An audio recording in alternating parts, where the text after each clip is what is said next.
Up, everybody? This is indeed the E-Man, chilling like a villain, singing like Bob Dylan, keeping on over some double stuff. Oreos. And right now, I'm about to interview a man who's a friend of the show, who's been on multiple times. Gosh, if I go down the list of stuff that he's done, it'll take forever, but I'm going to just shorten it. So he's an American cartoonist. He's a writer. He's a creator. He's a real world alum. Season 3, San Francisco. And he has a New York Times best-selling series called Hilo, which is on his 8th book, which is called Hilo, Gina, and the Big Secret. And I call him the Renaissance man because that's what he is. So, Mr. Judd Winick, welcome back to the show. How you doing today, buddy? I'm good. Emmanuel, thank you for that really excellent introduction. I mean, seriously, like 4 stars. Because many times people will go on either way too long or not hit the important parts, such as and for a year for 14 issues wrote Power Girl. It's like, no, it's like we don't need all that. you hit the most important parts, and I appreciate that. Well done. Hey, thank you. I appreciate that. I'm trying to get better. More importantly, sorry, I'm goofing around right from the jump. It is a pleasure to be back. It's always fun to talk to you. And it's fun that we get to chat today about stuff when we were kids we would not believe it would ever happen, right? You're telling me, man. I mean, like I can't believe, like I said, I can't believe that we're living in a time where these things are happening. So we're here to talk about Doctor Strange 2 Multiverse of Madness. Now I'm just going to be straight up with you guys. This is going to be straight up spoilers, okay? Yes. This is the conversation for people who have seen the movie, who want to listen into what we think, and we're giving away Easter. It's going to be spoilers. I'm going to put that at the corner. Spoilers. So Doctor Strange 2 in the Multiverse of Madness came out this weekend. And I liked the movie. I liked it a lot. I liked it. I thought there were some pros and cons for me. Right. Some of them know what you think first. What did you think of the movie as a dad? Well, let's see. Beginning at the top, I want to start with the tip top. So a bunch of years ago, when they announced they were going to do a Doctor Strange movie, I actually said for the longest time, like, it's never going to happen.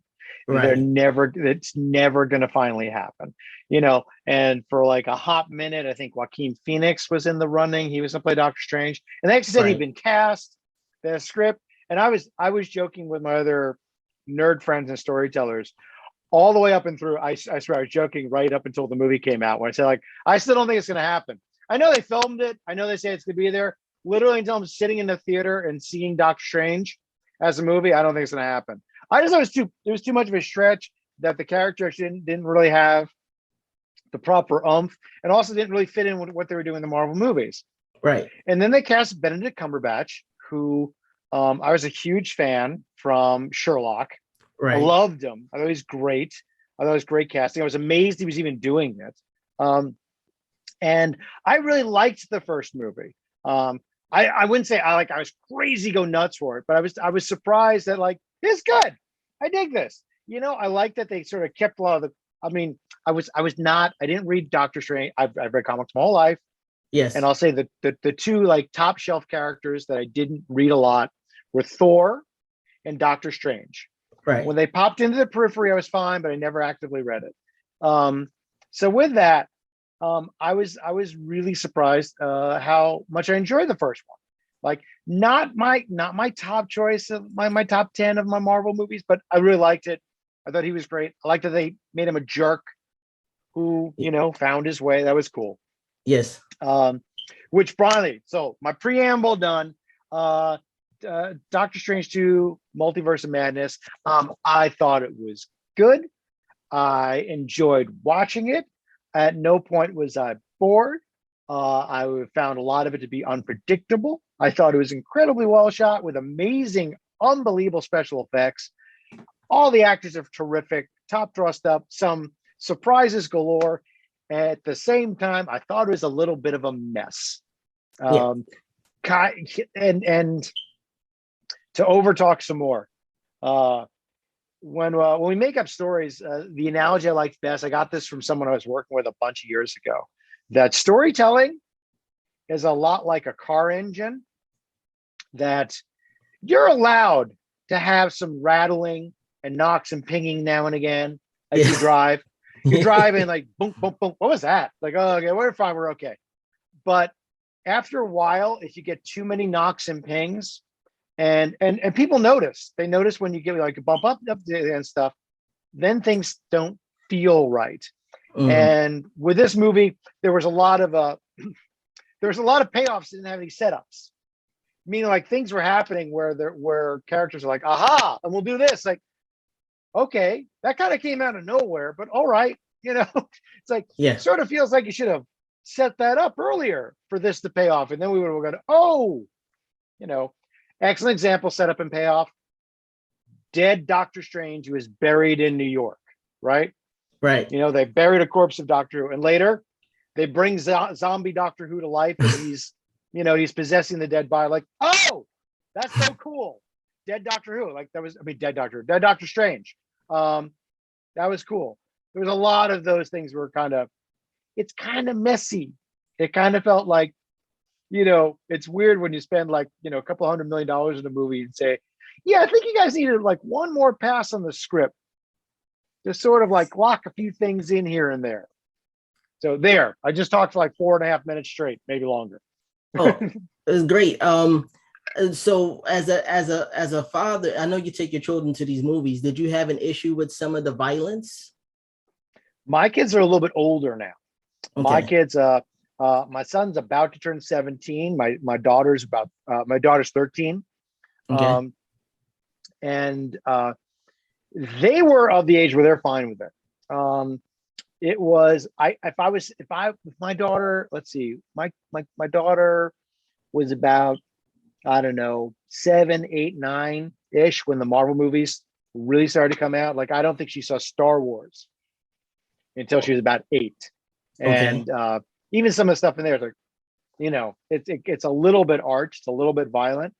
Like, I would not have taken the little ones to a movie like this. Yeah, it's got a bit of gore. It's a little bit scary. You could probably even tell here and there, like, oh, that was much gorier, but they cut away. There was something much worse that happened there. Oh, like, no, like, when Agent Carter, Captain Britain, like, she said, oh, I think you got cut in half, and they just implied it. I think there's a shot somewhere where you like kind of Darth Maul slide off your body. I think something terrible. They couldn't bear to show that. There's like 5 of those. So it was a little bit rougher. I think they probably cleaned it up. I mean, it's hard. Sam Raimi, who's like once in a generation director, right? He's like amazing, definitely. Beyond amazing. Yeah. But he's a horror guy. So him even doing, what is supposed to be a PG superhero adventure movie, probably got pretty bloody here and there. And I don't know, like a 9-year-old, were they okay with zombie Doctor Strange? Zombie Doctor Strange is pretty messed up looking. I mean, he was, yeah. But then I think about a lot of these young people now, they're really desensitized, so maybe they would be able to handle that. Where, yeah, like, no, you're not wrong. Right. Like, I think about myself, like when I was 8 and the first time I watched Indiana Jones and the Temple of Doom, I didn't know what I was getting into because I didn't watch Raiders of the Lost Ark. And when I tell you that mess blew my mind, I'm like, what? Ripping out of the heart, voodoo dolls, all that stuff was foreign to me. But that's to this day is my favorite Indiana Jones. Mm-hmm. Which, speaking of which, is the reason why they made PG-13 movie. They had the PG-13 rating to begin with because of that movie. Because it was Temple of Doom, Poltergeist, and Gremlins. 1, 2, 3.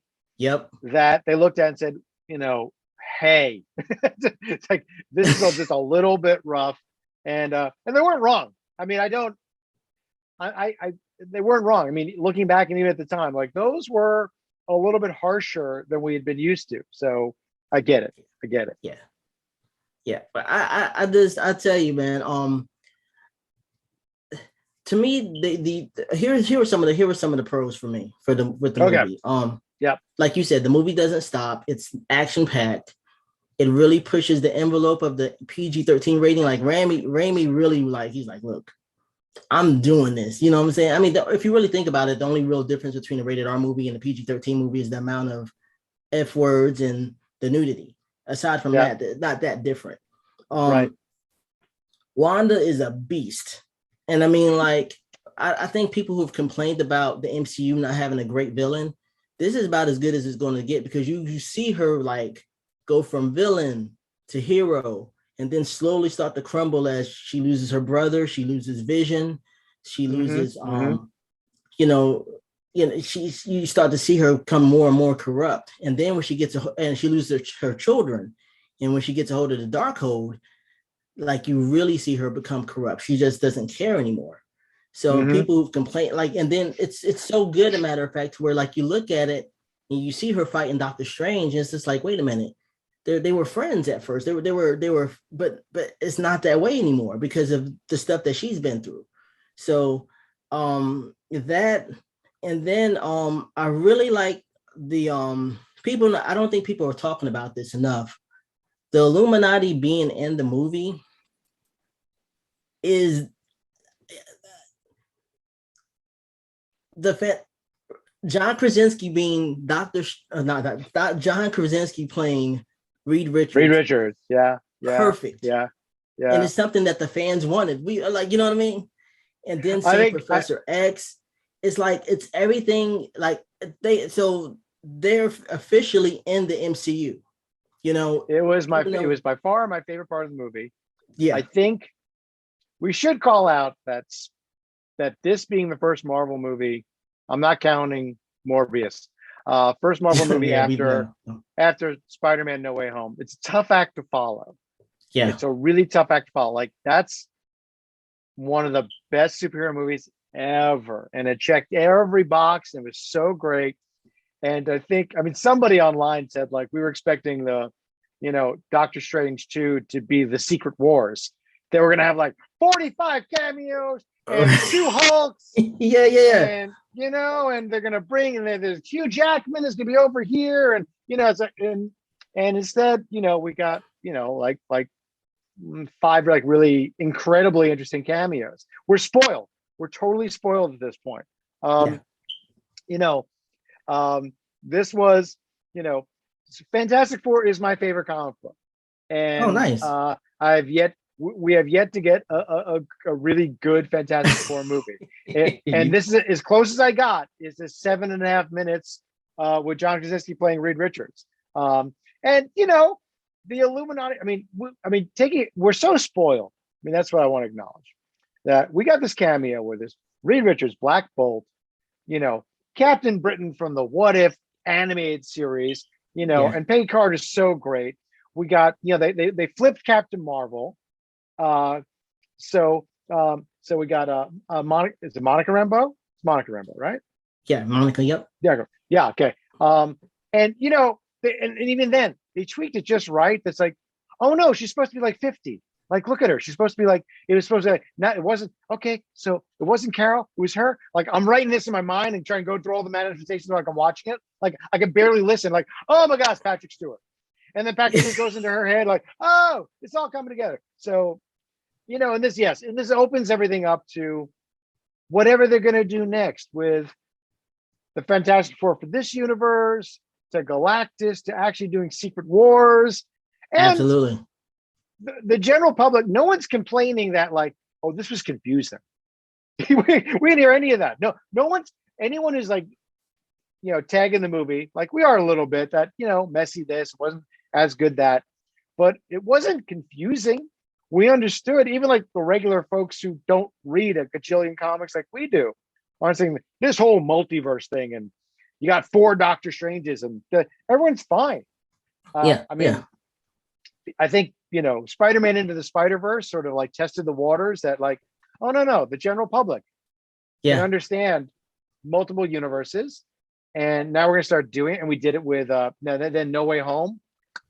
And now we're going to start playing with those things. And a lot of it's just going to be for fun like we get to, you know, have Hugh Jackman show up for his last appearance as Wolverine at some point. And I don't know. I mean, I think so. Wanda's in there, evil Wanda. Are we going to do this thing where it's a House of M thing where she's going to do a thing where we're going to bring the X-Men from the other universe, which we've never seen and acknowledged, and like bring them all together? It's like it always was. You know, it's like, oh no, they've always been here. Like they can do that now. They've set that all up that, you know, the X-Men first class crowd and whatever they could totally do that. And I think the general movie going public are like, oh no, sure, it's fine. Yeah. Everybody understands what, you know, what's really interesting too. I don't know if you caught this in the movie where you see the Ultron bots, right? Yes. Right. And yeah, that was so cool because it's kind of like them saying, I think I read this or heard this where they're saying basically Reed succeeded where Tony failed. Tony wanted those Ultron bots, a suit of armor around the world, where suit of armor around the world. So we assume that in this world, maybe it was a little bit about, well, they got to Reed Richards in this world. And Tony turned around and said like, no, we can do this. And like talked to Reed about it. And Reed's like, no, we can do this, you know, and explained like, you know, instead of making Ultron, who, you know, the worst villain the world's ever seen up to that point. Yeah. Reed said, oh no, you gotta be careful with AI. We do this. Like, oh, I hadn't thought of that. and suddenly, yeah, you're totally right. I had not thought about the difference being in the equation. It wasn't just Bruce and Tony working on it. It was Bruce, Tony, and Reed Richards. Absolutely, like the third biggest brain going like, oh, you guys are forgetting this thing. You got to be careful with AI because then he might even say, it might self-learn. It might actually attack Jarvis and take over his AI. And then you have like, oh crap, Reed, you're right. We should watch out for that. Yeah. I'm oh gosh. I'm thinking. I love that stuff. I love that stuff where it's like a little nugget and then you can just write the whole story. I mean, those are absolutely. And those are the things the most fun in the movie, you know. Absolutely, because to me, like the Illuminati existing, because those are just those variants of the Illuminati. So that means that in Dr. Strange's, I think 616 universe, 616, yeah, there's actually an Illuminati, probably of different members, but the X-Men and Fantastic Four are in there. It's you know what I'm saying? It's official, you know. Yeah, I mean, it's, you know, it could be as simple as fun as that. You know, I mean, maybe we're not going to a different universe. Maybe, you know, maybe a 25-year-old Reed Richards pops up and then Dr. Strange is like, huh. Yeah. Like, what? Nothing, not saying a thing. And tell someone like, I've been to another universe. Like, this is someone we should look out for. Is he a bad guy? Well, not where I came from. You never know. I mean, just, you know, let's keep an eye out for this Reed Richards. And, you know, it's just that piece of it. As my wife and I were joking, the Illuminati over in the Cameo universe, the universe of the big cameos. That was a blast, and it was the most fun in the movie. And again, I don't like criticizing movies, especially when like this is a really good movie. Not great, it was good, but like, you know, there were moments where, yeah, you know what, we could have shaved like 3 minutes off the initial octopus fight and maybe set up a little more of a thing over here to pay off later. You know, it's like some of the stuff, like I like the story of Christine. I'm not sure the through line of that Dr. Strange, that he's supposed to be in love with Christine in every universe. Like that's sort of where we land. Like that was a little bit messy.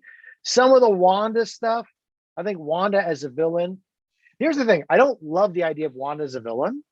Okay. I like her too much. So I thought they needed to sell it. And I'm going to talk shorthand. I think they needed to sell the Dark Phoenix part of it a little bit better. I would have liked to have seen a little more the Dark Phoenix Wanda. Well, I just mean that Jean Grey and Dark Phoenix. Like there's Jean Grey, the good part of Jean, then there's Dark Phoenix when evil takes her over.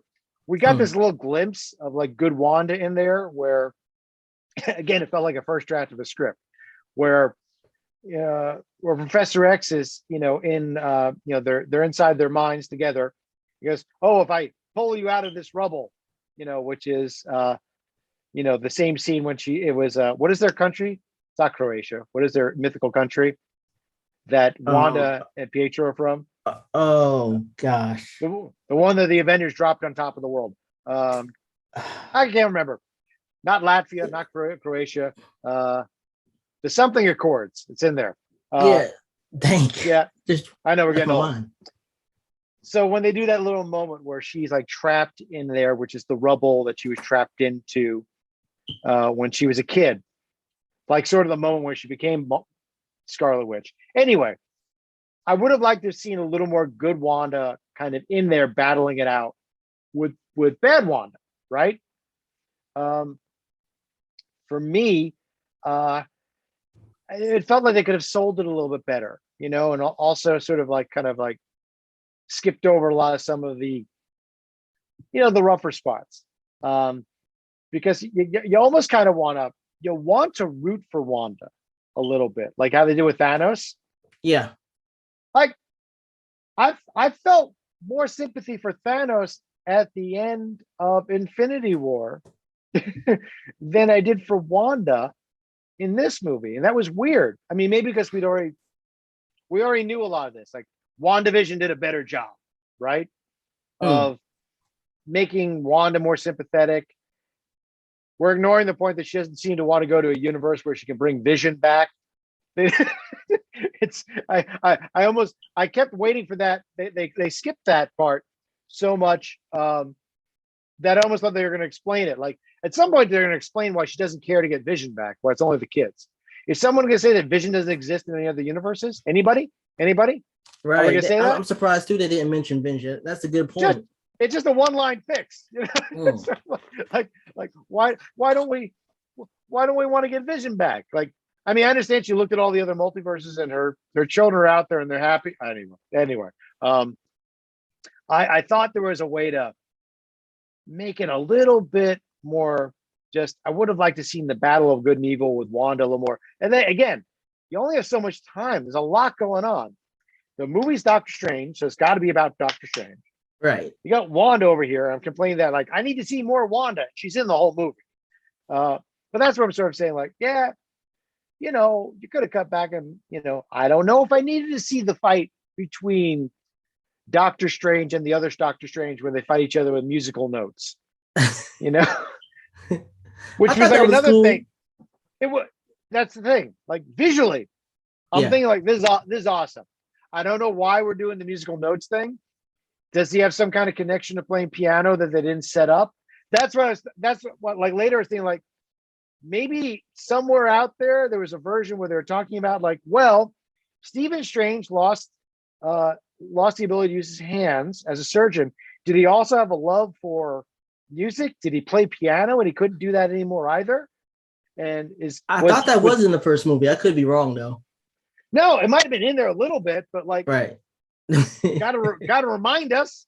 Like, yeah. I remember like you gotta, maybe instead of the scene where they're at dinner and she's giving him the watch, maybe they're at home and he's playing piano. We get a minute where he talks about surgery is what I am and who I am, but music is part of me too, and blah blah blah. I don't know, just anything like that. Just set up and pay off. Yeah. I think that I think people are, because I kind of went in the movie with mid expectations because I've listened to a lot of the non-spoiler reviews, and I think if they would have given the title a different subtitle, if they would have called Doctor Strange and the Secrets of the Vishanti, or Doctor Strange, Wanda's Pissed, something like that. I think people would have not have been as mixed about it. And then, like I said, you're right. No, you know what? You're right. They call it the multiverse of madness. I'm like, oh boy, we're gonna have 85 different characters. They're just gonna level up from No Way Home. Like, oh, like we just got these 5 cameos, which I was not disappointed with. But then, they called it the multiverse of madness, which it is. It is all about multiverses, and we shouldn't discount. Like, also, I really loved America as a character. Oh yeah, she was cool. She was great. You know what? And I'm looking forward to seeing more of her. I mean, that's why it feels like the story gets a little bloated, you know. Then we got Wanda, we got Doctor Strange, we got America, got Wong, who's the best. Yeah, Like, Wong was cool. Yeah. oh, I'm so glad he's in it a lot. I mean, I think they know that with Benedict Wong, they've got a terrific character, a terrific part, and we're going to see even more of him. You know, it's sort of fun just watching him, you know, whoop ass and have to, you know, he's fixing yet another like this big ass mistake that's happened in the universe. I like him as a character. I'm happy we're going to see him more. and Yeah. and how many different movies has he popped up in that weren't Doctor Strange movies? Pretty much. He was in Shang-Chi. Yeah. He was in oh god. Well, he's in like so he's in Endgame. Yeah. Was he was probably in Infinity War. He was also in No Way Home. Like he's a little bit, I mean, I guess it's everywhere Stephen Strange pops up, he's definitely there, plus a few more. Anyway. Sokovia. Man, I make this joke all the time. So like I can't remember that, but I'm just gonna have it in search engine. It's gonna keep working behind me there. You go. Sokovia. Like awesome. Thank you. Makes me so much happier. So yes, Wanda in the rubble in Sokovia. They even like give us a hint. Like it's the old TV that we saw from WandaVision is there. It's like, oh, okay, so this is where she was trapped. This is where she became her powers first. Like we think that she actually held the missile, you know, the rocket. She kind of held it together and it didn't kill her and Pietro, whatever. So I would like a little more of that. Speaking, I mean, and you know, speaking of multiverse, because there's a lot of great movies dealing with multiverses. Butterfly Effect, Spider-Man Into the Spider-Verse, the one with Jet Li. But there's this movie that recently came out called Everything Everywhere All at Once. Have you seen it? Yes. We saw it, and for anyone playing at home who's listening to us bumble around here, half talk about Doctor Strange, go see that. Go see that. That is, no, we saw that. It's like, wow, I'm ready to go see that again tomorrow. So we're gonna actually, we saw it a couple weeks back. What a phenomenal, terrific movie, which manages to be just like the title said, it managed to be everything. It is incredibly original, deeply familiar, silly. I mean, some of the crap they do is so silly and it shouldn't work. And I don't want to spoil any of it because it's not fair. But I thought what was interesting about they do a few things that are so silly, and they do the silly long enough that when you come back to some of the silly stuff, it's no longer silly and you're just in the scene. I'll just say, like, you know, there's a universe in there that's incredibly silly and dumb and ridiculous. Yes. But towards the end of the movie, we go back to the silly, ridiculous universe, and now we're having a dramatic moment in the silly, stupid universe, and it's okay. Action-packed. It manages to be incredibly complicated and simple at the same time. It's a sort of thing where if you were to take these two multiverse movies and hold them next to one another, it's like, so this checked every box, and set up and pay off and set up and pay off. Like there's every time, like there's nothing in that movie. Like, I mean, I guess talking about the setup and payoff thing. Yeah. I think we as viewers, it's those times when, think about when you were a kid, or think about now when you're watching a movie and you're going like, oh, did I miss something? Was I supposed to know this was coming? And if they haven't done their job right, it's like, no, you didn't miss anything. And that weird feeling of like, was that important? It's like, and in Doctor Strange, it was like a bunch of big things, bunch of little things. Yeah. Like Christine at the end when she's protecting Doctor Strange, and she busts out this lantern and then puts the candle in front of it, and it explodes out with a bunch of energy, which my wife and daughter point out. It's like, so yeah, the magical equivalent of like hairspray with a lighter in front of it. It's like, yeah, she did that. When Christine found that, she said what it was and snatched it out. It's like, did we see that earlier? like she just knows what that is. Okay.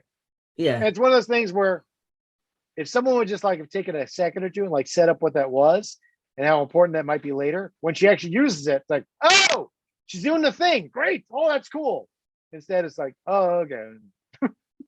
And you know, it's crazy, just to go back to Doctor Strange, is like when the movie, before the Fantastic Four movies came out and they were talking about making them, I like the first person that popped in my mind to play Sue Storm was Rachel McAdams. So it's kind of funny seeing her. I think she would have made a great Sue Storm, you know. She would, it's funny her playing this part, you know, as in the Illuminati universe is working under Reed. So right. Like, yeah, I just wanted to say that. Oh, that's great. I mean, I can talk about the cameos and the cameo universe all day long. I just, you know, I love, I mean, everything about that, you know, I mean, the John Krasinski thing came from the fans. That came from the fans. Straight you know, up, yes. Years and years and years, people saying like, Fantastic Four should be Emily Blunt, John Krasinski, go make the movie. And they've been talking about that for like at least 5 years, maybe even more. And I'm sure they went to him and said, you know, like, hey, we got this thing. It's like, listen, we're going to do the movie. We're going to cast a lot younger people so we can get a decade out of them. But can you come and work for 4 days and we'll give you a big pile of money? And it's like, I get to be Reed Richards. Yes. I got a beard now. I'm doing a movie. I can't shave it. And I gained a little weight because I'm in between projects. Like, no, that's fine. That works for us, John Krasinski. Come on there. And with that, like, I want to see Peggy Carter again. I want to see, you know, I want to see Captain Britain again, man. That was so fun. That was really cool. That was really cool. Yeah, that was really cool. Ever since I saw John Krasinski and Emily Blunt in a Quiet Place, which was a great movie. Oh, I was like, this guy is Reed Richards. When I saw him tinkering around with that with his daughter's hearing aid, I was like, dude, perfect. Yeah. It's perfect. Yeah. No, and you know what? You know, in the course of things coming up with the multiverse and whatnot, I think the fan reaction to him. So we might get one more bite at the apple with him. You know. Oh yeah. I mean, I do think, I don't know. I kind of think we're leading up to like the Secret Wars would be like, because once again, they have to lead up to something where we've got like, you know, 40 heroes fighting a bunch of bad guys and whatnot. And we got a lot of superheroes, we got a lot of bad guys. And if we don't have enough superheroes, take them on from other universes. We've now explained. Like, so we got this Reed Richards, he's a different one. And, you know, we know, like, okay, so that Captain Marvel is dead, but we got this one over here. She's wearing a different costume. Her hair's different. She's a little bit younger. She's trying still Monica Rambeau and doing this one. Like, and this one's a dude, and this one's, you know, they're different age, different color. It's just, I think this movie showed us that we can do anything. Oh yeah. And that'll be fun. You could do anything, and you're not confusing the audience. You know, the audience is familiar now. It's not foreign. Like you said, after Spider-Man Into the Spider-Verse came out, that just changed everything, because like people are familiar with that those type of concepts. Wanted to ask you about your book, because you just came from a book tour, and how was that? It was great. I mean, so yeah, the last Hilo book 8. Sorry, I just finished book 9, so I had to do the math in my head. So yeah, okay. So the 8th one just came out in February. It was supposed to be a regular book tour. So when we were planning it out last fall, and even a little bit earlier, that was after Delta and before Omicron. So I was going to get out there and go to schools, and, you know, so like, you know, another, you know, whatever, 12 cities and a bunch of schools and whatnot. I'd be hopping around for like 2 weeks, and then another 2 weeks. And anyway, so all that got kiboshed because of Omicron. So right. I was just able to do a few in-persons and then a lot of school visits just like this. But I will say, I got to go to a bunch of schools in the Bay Area. We got to go local. And it was Cool. so much fun. It was so much fun just being back in front of people again. I mean, it's like really, it's I mean, to circle back to like going to the movies, going Yes. out in the world, uh, like all. I mean, case to marry these two things. Um, for as much as I've been bagging on Doctor Strange 2 in our talk here, nothing made me happier than actually being in a movie theater and seeing it. Oh I gosh, couldn't yes. imagine. Can you imagine watching that at home? Oh no, not at all. No, no. It's like, this is a big, glorious movie. So I was thrilled that for Hilo Book 8, that I was able to get out. And I mean, a good example is like, I'm doing my Zoom talk. And so I'll be talking like this, and I'm talking to like 300 kids who are in a bunch of classrooms, and some are at home, or no, most of them were in classrooms. I wasn't able to get out there. And I'll make jokes and do that. But getting actually in front of like 200 kids again at a school, giving the same talk, and then having to stop, like, oh, right, that's a joke. And they just laughed. And I could hear them. Yeah, yeah, and, yeah. and in front of people. It's like the same sort of like just endorphin rush you get. Like on Saturday, when we went to see Dr. Strange, and John Krasinski walks out, and the whole audience gasped and started to applaud. And I Nice. was like, Oh, that's yeah. great. And then, like, and the young woman who's sitting next to me, they're like, we knew Professor X was going to be in there, but when he finally is there and he's coming out, he's floating out in his chair, and like she throws her head back, she's like, ah! She just had to yell a little bit. It's like, ah! It's like, yes. Oh, thank God. It's just nice being in front of people, just being around people again. Yeah, Because absolutely. yeah. So Yes. all our Well, griping aside, it was a really good movie. I just say that. It's like we're just we're just so spoiled now. Like, if yeah. this came out a bunch of years ago, I've been like, ow, crazy great, awesome. Oh But yeah. like, but the bar set really high now. You know, Oh, it is. It is. Endgame, the Batman. No I Way was going to ask you Home. about that. What'd you think of the Batman? Did you like it? I like what they're trying to accomplish, because people first, I would say this though. Only kind of had about that movie was they could have shaved off the 30 minutes of that movie. But I Yeah, it was like thought I just thought it there's was a couple. cool. Yeah, you can shave like 14 minutes, just like some like we don't need one more tracking shot. We're good. We're taking a little time. We're driving the motorcycle a little bit too long. Someone could have gone in there. It's like I could shave like 15 minutes, just like shortening up a couple of like shots here and there. Yeah. Yeah. But that aside, yeah, we'll do 60 seconds of Batman. I'm incredibly biased. I wrote Batman for a bunch of years, so I've got my own stuff going on with it. But I thought it might have been the best Batman, like meaning like the character. Okay. Like usually, like all the other movies, it's mostly Bruce Wayne, and then Batman is just the suit of armor he puts on. Right. Um, and I think they just did little things that made it interesting, just how they did his eyes, and Yeah. just how kind of real it felt. Like, and just it just felt a little bit dirtier and a little more beat up and a little bit more.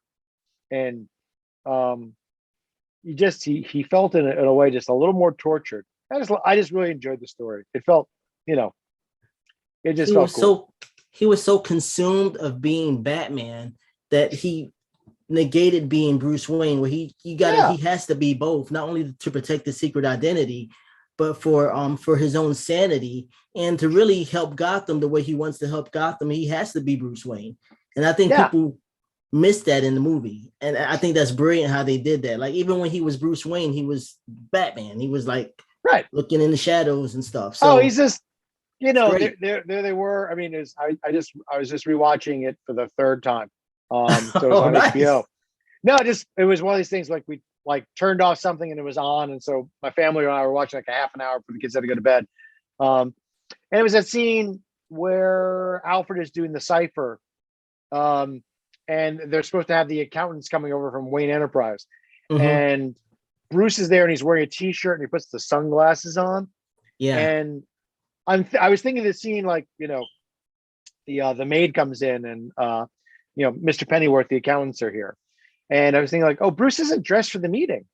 And it occurred to me, like, he's not even fronting yet. He's not even trying to assume.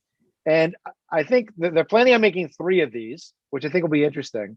Yeah. And I think would be interesting is that if Alfred finally convinces him that, listen, if you're Batman, that's who you really are, then you have to wear another mask, and that mask will be Bruce Wayne. So I think, yeah, and we know Pattinson's like a terrific actor. How interesting will it be when he starts to shine it on and doing like Bruce Wayne Playboy crap just to keep everyone happy, exactly, and to take the stink off Batman. It'll suddenly be a great turn. Like I'm with you. Like his dark, tortured Bruce Wayne, who's like just a mess. Like physically, he's dirty, still got his crap on his eyes, he's all beaten up. It's just, like his Bruce Wayne is just like, no, it's just Batman. He took the costume off, he's just a wreck, opposed to like, okay, showtime. Got to clean up, got to put some makeup on so they don't seem all beat up, and he'll fake it. Exactly. When they do that in the next movie, it'll be interesting. If they do that, I don't know.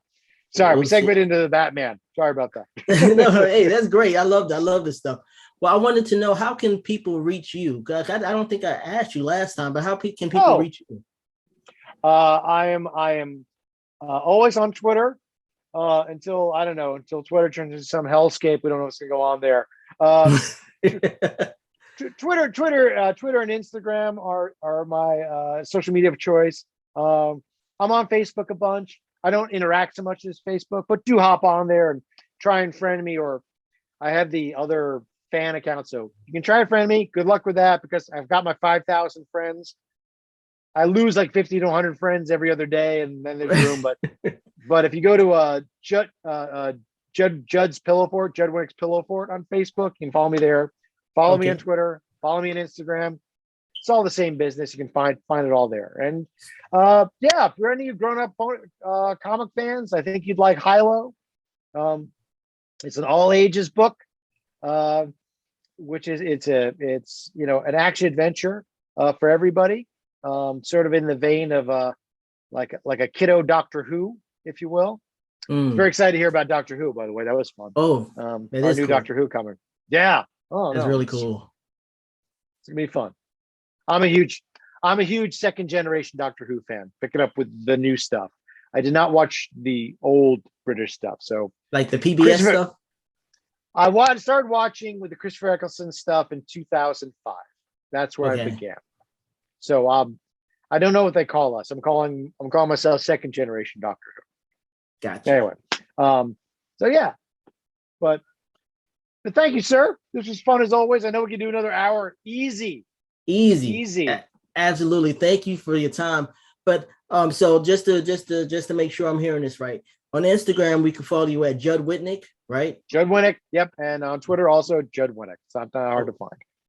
Yes, very cool. And thank you for your time again. And I meant to tell you this last time when I read the Hilo books. I thought it was really cool that they had like a honeycomb hideout. Like I grew up on honeycomb and cereals. I love cereal. What's your favorite cereal?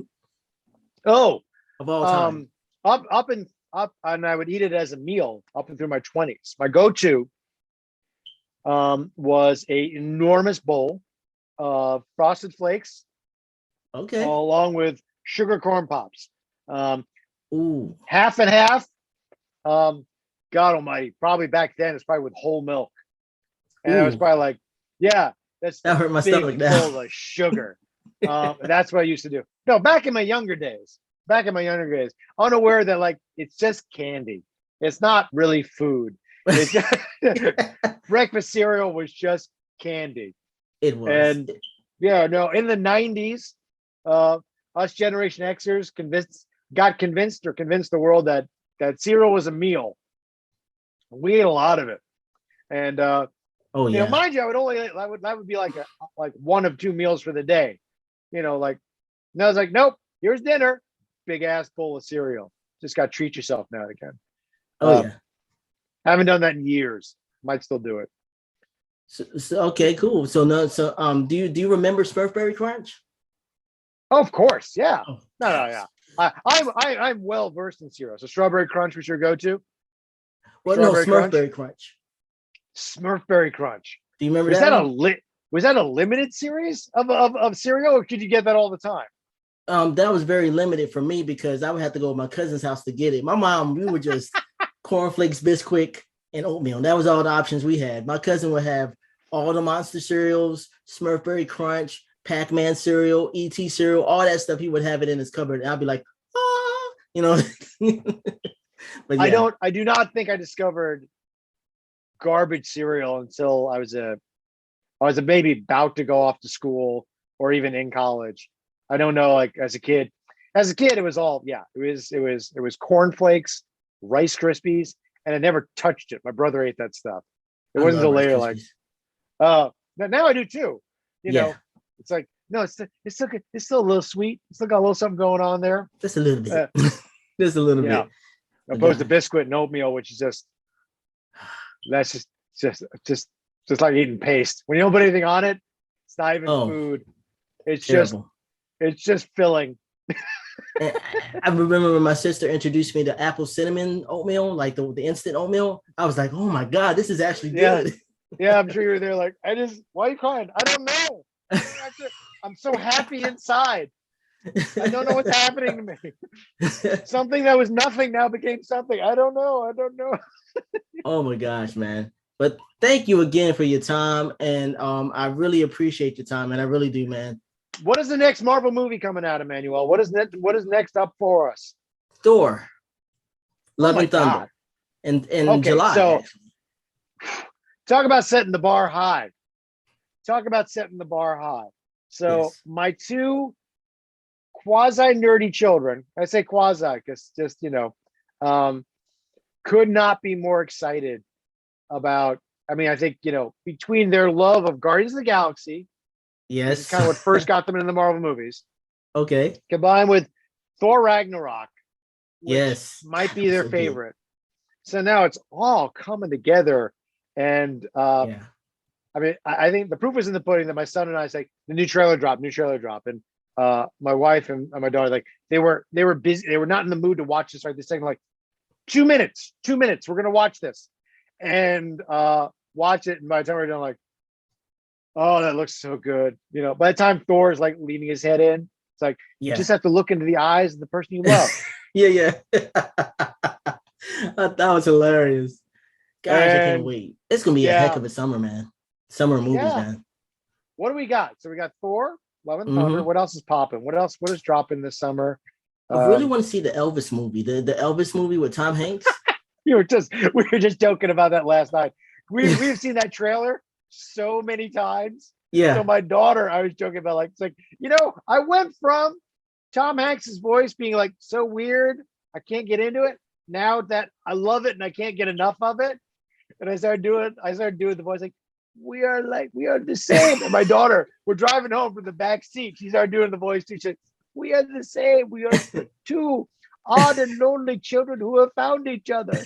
And like my wife and I were laughing like hell. Like I was like, oh, you see the trailer amazing. So she goes, yeah. It's like, are you into it? And everyone's like saying, we're kind of into it now. We've seen the trailer enough. And Oh like yeah. weird Tom Parker, Tom Hanks, we are the same.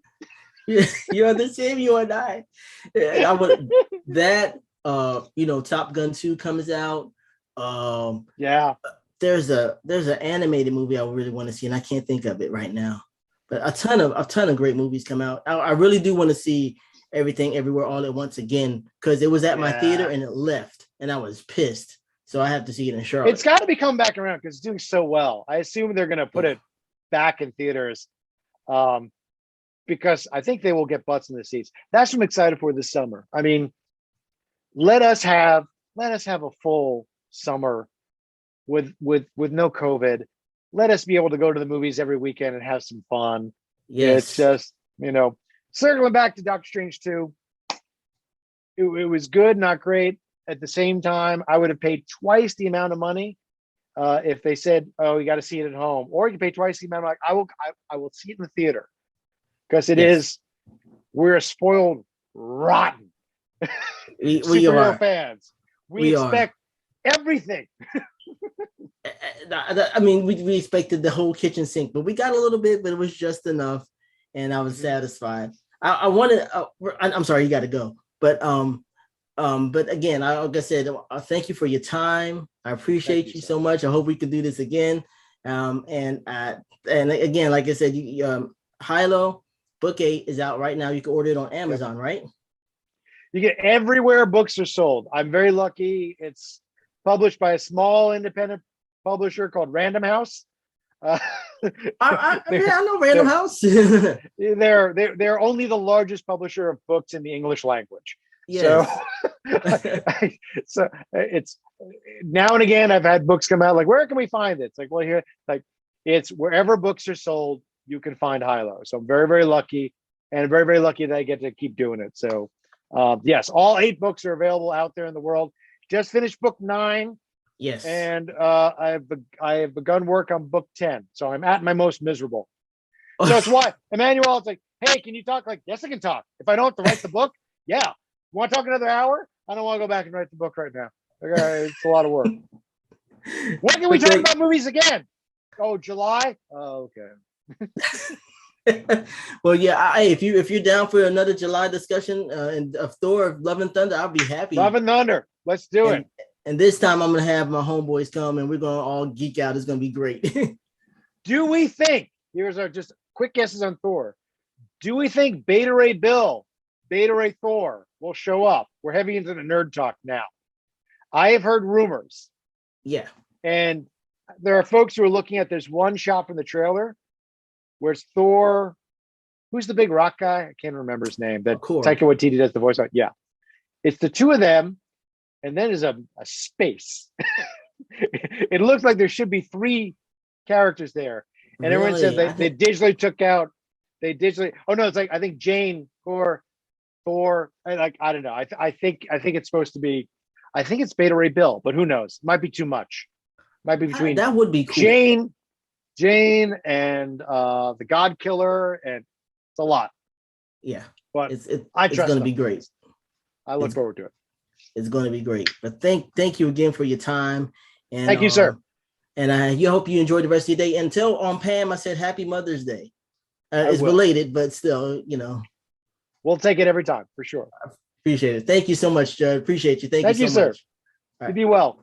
Yeah, you too. Ciao. Bye. Well.